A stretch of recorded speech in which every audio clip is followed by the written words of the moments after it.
अस्सलामु अलैकुम वरहमतुल्लाहि वबरकातुहू। नाज़रीन गिरामी, मैं advocate Mohammad Altaf Ahmad AB news Urdu में आप सबका तहे से इस्तकबाल करता हूँ। तो आइए हम आपको करते हैं कुछ अहम खबरों से बाखबर। सबसे पहले आज की शेष सुर्खियाँ।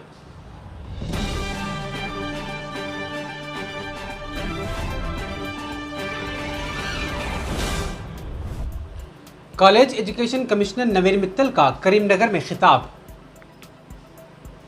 Telangana Urdu working journalist federation Karimnagar की मेंबर साजी मुहिम। कांग्रेस MLA कोमटिरेड्डी अपने ओहदे से मुस्ताफी। तेलंगाना कोरोना केसेस में अचानक इजाफा। CAA को फिर से लागू किया जाएगा, अमित शाह का बड़ा बयान। तेलंगाना में बिजली गिरने से 3 अफराद हलाक। मस्जिद ख्वाजा महमूद की शहादत अफसोसनाक, दोबारा तामीर का मुतालबा हामिद मोहम्मद खान। चीरियाल में CPM का एहतजाजी धरना। रेवेन्यू एम्प्लॉइज के मसाइल की एक सुई का मुतालबा। नाज़रीन गिरामी, जैसा कि आप जानते हैं कि उर्दू ज़बान किसी ख़ास मसलक या मज़हब की नहीं है, लेकिन यह हम सब की जिम्मेदारी है कि हम इसकी बक़ा के लिए कोशिश करें। और अगर आपको यूँ लगे कि AB न्यूज़ उर्दू किसी भी ज़ाविये से उर्दू की खिदमत में लगा हुआ है, तो बराए मेहरबानी सब्सक्राइब और शेयर के ज़रिए अपनी कीमती राय से हमको आगाह करें। तो आइए बढ़ते हैं ख़बरों की जानिब।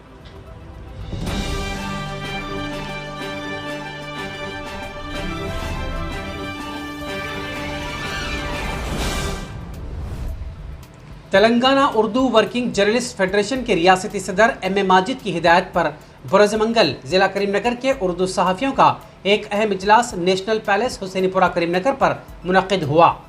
इस मौके पर ज़िला करीमनगर के ज़ायद 25 मुख्तलिफ उर्दू अखबारात और इलेक्ट्रॉनिक मीडिया के नुमाइंदों ने Telangana Urdu working journalist federation की रुकनियत साजी में हिस्सा लिया। मज़ीद उर्दू सहाफ़ी जिन्होंने किसी वजह से इजलास में शिरकत न की हो, अंदरून हफ्ता रुकनियत साजी की मुहिम को पाए तकमील पहुँचाया जाएगा।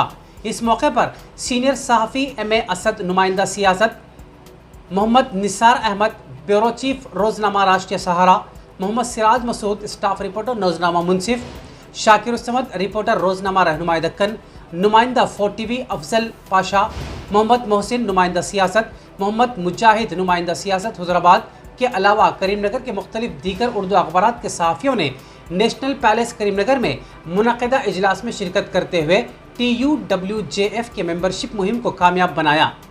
MA असद ने TUWJF की अहमियत पर रोशनी डाली और इसको मजबूत करने के तमाम सहाफ़ियों से अपील भी की। आइए दोस्तों बढ़ते हैं एक और ख़बर की जानिब कि कास्ट अकाउंटिंग सातवाना बाब का इफ्तिताह SRR कॉलेज के तलबा के रोशन मुस्तकबिल के लिए सूदमंद साबित होगा। कमिश्नर ऑफ कॉलेज एजुकेशन नवीन मित्तल का बयान। तफसीलात के मुताबिक बरोज़ मंगल मुकामी SRR कॉलेज में कामर्स के शोबे की एक बावकार तंजीम institute of cost and management accountants of India के सातवाना चेयर का college education commissioner Naveen Mittal, ICMAI के कौमी सदर P राजू ने इफ्तिताह अंजाम दिया। उन्होंने कहा कि कास्ट अकाउंटिंग बाब का आगाज़ ICMAI और SRR कॉलेज के दरमियान हुए मुआहदे का नतीजा है।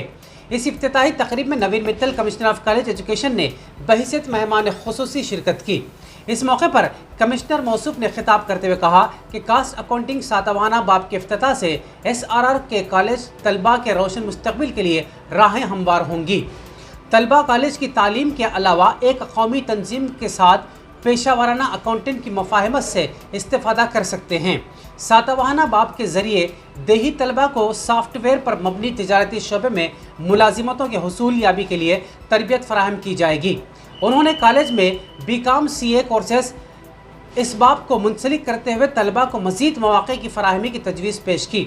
उन्होंने मज़ीद कहा कि SRR कॉलेज की तारीख़ में आज का दिन यादगार साबित होगा। उन्होंने SRR कॉलेज को खुद मुख्तार इदारा तस्लीम किए जाने पर प्रिंसिपल, फैकल्टी और तलबा को मुबारकबाद पेश की। बाद-ए-ज़ां तमाम मुक़र्रिरीन ने कास्ट अकाउंटिंग कोर्सेज़ के फ़वाइद पर रोशनी डाली। आइए दोस्तों बढ़ते हैं और ख़बर की जानिब कि ज़िला सिद्दीपेट के चीरियाल टाउन में बरोज़ मंगल मार्क्सिस्ट कम्युनिस्ट पार्टी के ज़ेर एहतमाम कामरेड के वेंकट माऊ मंडल सेक्रेटरी की क़यादत में तहसीलदार दफ्तर पर मुतवातिर बढ़ने वाली अशिया ज़रूरिया की कीमतों को काबू में करने का मुतालबा करते हुए और मरकज़ी हुकूमत के मुखालिफ अवाम पॉलिसियों के खिलाफ एहतजाजी धरना मुनज़्ज़म किया गया, जिसमें पार्टी कायदीन और कारकुनों की कसीर तादाद ने शिरकत की। प्रोग्राम से खिताब करते हुए उन्होंने इल्ज़ाम आयद किया कि मरकज़ी हुकूमत चंद मुट्ठी भर कारपोरेट इदारों के इशारों पर काम करते हुए मुल्क के अवाम के मफादात को फरामोश कर रही है। गैर जिम्मेदाराना तौर पर कौमी अवामी इमलाक को फ़रोख्त करते हुए नरेंद्र मोदी हुकूमत मुल्क भर में गुर्बत और इफलास के अलावा बेरोज़गारी को बढ़ावा दे रही है। बाद-ए-अज़ां CPM के एहतजाजी कायदीन ने अपने मुतालबात पर मुश्तमिल एक तहरीरी याददाश्त मुकामी तहसीलदार शेख आरिफा बेगम को पेश की। इसी तरह एक और खबर के रियासत तेलंगाना में गुज़िश्ता एक हफ्ते से चल रही विलेज रेवेन्यू ऑफिसर्स की गैर मुअय्यना मुद्दत की हड़ताल के नतीजे में रेवेन्यू खिदमात ठप होकर रह गई हैं। हल्का असेंबली जनगांव में शामिल चीरियाल मंडल जिला सिद्दीपेट के तहसीलदार दफ्तर के अहाते में मौजूद हड़ताली कैंप का मिस्टर कमूरी प्रताप रेड्डी साबिक़ा रुकन असेंबली ने दौरा करते हुए एहतजाजी VROs के मसाइल की समाअत की और जायज़ मुतालबात को मंजूर करने का हुकूमत तेलंगाना से पुरजोर मुतालबा किया। उन्होंने VROs के असिस्टेंट मुलाजिमीन को पे स्केल देने, तमाम की खिदमात को बाकायदा बनाने, सीनियरिटी की असास पर महकमे जाती तरक्यात देने की अपील की और कहा कि असेंबली में चीफ मिनिस्टर के चंद्रशेखर राव ने रेवेन्यू हुकाम से जो वादा किया था उसको फौरी पूरा करना चाहिए। आइए बढ़ते हैं एक और खबर की जानब कि तेलंगाना कांग्रेस के रुकन असेंबली कोमटिरेड्डी राजगोपाल रेड्डी ने इस्तीफा दे दिया है। कुछ अरसे से जारी तजस्सुस को ख़त्म करते हुए उन्होंने ऐलान किया कि वो कांग्रेस पार्टी के साथ MLA के ओहदे से इस्तीफा दे रहे हैं। राजगोपाल रेड्डी ने इंकशाफ किया कि यह फैसला हल्के की तरक्की और अवामी बहबूद के पेश नज़र लिया गया है। उन्होंने वाज़ेह किया कि वो इज़्ज़त नफ्स के बगैर ओहदे पर फाइज नहीं रहना चाहते। उन्होंने मज़ीद कहा कि यह फैसला लोगों के इंसाफ फराहम करने के लिए किया गया है। राजगोपाल रेड्डी, जिनकी लड़ाई ख़ानदानी हुक्मरान के ख़िलाफ़ है, ने कहा कि इनकी लड़ाई तेलंगाना के अवाम के मुस्तक़बिल के लिए है। उन्होंने कहा कि यह फ़ैसला हल्के की अवाम की मर्ज़ी के मुताबिक किया गया है। उन्होंने कहा कि दीगर जमातों को फ़रोख्त होना इनके खून में शामिल नहीं है। आइए दोस्तों बढ़ते हैं एक और खबर की कि तेलंगाना में कोरोना वायरस के केसेस में अचानक इजाफा हो रहा है। तकरीबन 6 माह बाद रियासत में कोरोना के केसेस की तादाद 1000 से ज़ायद दर्ज की गई है। गुज़िश्ता 24 घंटों में रियासत में 1054 कोरोना के केसेस दर्ज किए गए हैं। 6 महीने कबल यानी 8 फरवरी को तेलंगाना में 1061 केसेस दर्ज किए गए थे। बाद-ए-अज़ां रोज़ाना केसेस की तादाद में कमी देखी गई। कई दिन तक केसेस की तादाद 100 से भी कम दर्ज की गई थी। वाज़ेह रहे कि सबसे ज़्यादा केसेस हैदराबाद में 396 दर्ज किए गए हैं। आइए दोस्तों बढ़ते हैं एक और खबर की जानब कि रियासत तेलंगाना के ज़िले भोपालपल्ली में बारिश के दौरान बिजली गिरने से अलहदा वाक़यात में 3 अफराद की मौत वाक़ हो गई। तफसीलात के मुताबिक रेगुंटा मंडल के मौजे पुनागुंटला में बिजली गिरने से 50 साला वी रवि की मौत हो गई, जबकि एक और वाक़ये में 56 साला वानम्मा भी फौत हो गई। खातून का ताल्लुक चिटियाल मंडल के मौजे गोपालपुर से बताया गया है। इसी तरह 25 साला रघुपति रेड्डी की मल्हार मंडल के शातरपल्ली में आज बिजली गिरने से मौत वाक़ हो गई। आइए बढ़ते एक और खबर की जानब कि शमशाबाद में वाक़ मस्जिद ख्वाजा महमूद की शहादत पर इज़हार मज़म्मत करते हुए अपने सहाफ़ती बयान में अमीर हल्का जमात इस्लामी हिंद हल्का तेलंगाना मौलाना हामिद मोहम्मद ख़ान ने कहा कि मस्जिद की शहादत का ये वाक़या इंतहाई अफसोसनाक और बदबख्ताना है और मनसूबा बंद साजिश का हिस्सा नज़र आता है, जिसकी जितनी भी मज़म्मत की जाए कम है। उन्होंने कहा कि रियासत में इस तरह के वाक़यात का बारहा पेश आना इंतहाई ताज्जुब खेज़ है। अभी 2 रोज़ कबल अफजलगंज के करीब कब्रस्तान को मस्मार किया गया और आज शमशाबाद में मस्जिद ख्वाजा महमूद की शहादत का वाक़या रियासती हुकूमत और इंतज़ामिया के लिए सवालिया निशान खड़ा करता है कि आखिर क्यों हुकूमत और इंतज़ामिया इस तरह के वाक़यात को रोकने के लिए सख्त इक़दामात से गुरेज कर रहा है।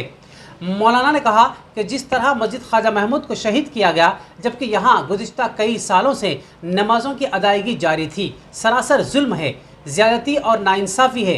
अमीर हल्का ने कहा कि मकामी बल्दिया और पुलिस की भारी जमीयत की निगरानी में आधी रात के बाद इलाके को तारीख करके ये घिनौनी कार्रवाई अंजाम दी गई और मुसलमानों के मकानात को मुकफ़ल कर दिया गया और इनके सेलफोन्स भी ज़बरदस्ती खींच लिए गए। इंतहाई बदबख्ताना और ज़ालिमाना कार्रवाई है। मौलाना ने वज़ीर आला KCR से मुतालबा किया कि इन तमाम सरकारी अहदेदारों को फौरी मुअत्तल करें और मामले की गैर जानिबदार अदालती तहक़ीक़ात करवाई जाएँ। मौलाना ने कहा कि इस तरह के वाक़े से रियासत में अमन अमान के ख़राब होने का खदशा है, जबकि रियासत में सियासी माहौल भी गर्म है और शरपसंद अनासिर इन हालात का इस्तेसाल कर सकते हैं। उन्होंने हुकूमत तेलंगाना से मुतालबा किया कि मस्जिद के मकाम पर मुसलमानों को नमाज की अदायगी से न रोका जाए और फौरी दोबारा मस्जिद की तामीर का आगाज़ भी कर दिया जाए। आइए दोस्तों बढ़ते हैं और खबर की जानिब कि मरकजी वज़ीर दाखिला अमित शाह ने कहा कि शहरियत तरमीमी कानून CAA को कोविड-19 वैक्सीनेशन की मुहिम मुकम्मल होने के बाद लागू किया जाएगा। उन्होंने मगरबी बंगाल के अपोजिशन लीडर और बीजेपी के सीनियर लीडर सोवेंदो अधिकारी से बातचीत के दौरान इस बात का इंकशाफ किया, जो पार्लियामेंट हाउस में उनसे मिलने आए थे। उन्होंने वाज़ेह किया कि CAA को वैक्सीनेशन की तीसरी खुराक मुकम्मल होने पर लागू किया जाएगा। शहरियत तरमीमी कानून CAA को दिसंबर 2019 में पार्लियामेंट में मंजूर किया था। इस कानून के मुताबिक पाकिस्तान, बांग्लादेश और अफगानिस्तान से मजहबी तशद्दुद की वजह से 31 दिसंबर 2014 तक हिंदुस्तान पहुंचने वाले गैर मुस्लिम हिंदू, सिख, बुद्ध, जैन, पारसी और ईसाइयों को हिंदुस्तानी शहरियत मिल जाएगी। मरकजी हुकूमत ने यह भी वाज़ेह किया है कि इस एक्ट के तहत कोई भी हिंदुस्तानी अपनी शहरियत से महरूम नहीं होगा। आखिर में हम इस उम्मीद के साथ आपसे विदा लेते हैं कि इंशाअल्लाह कल फिर मुलाकात होगी।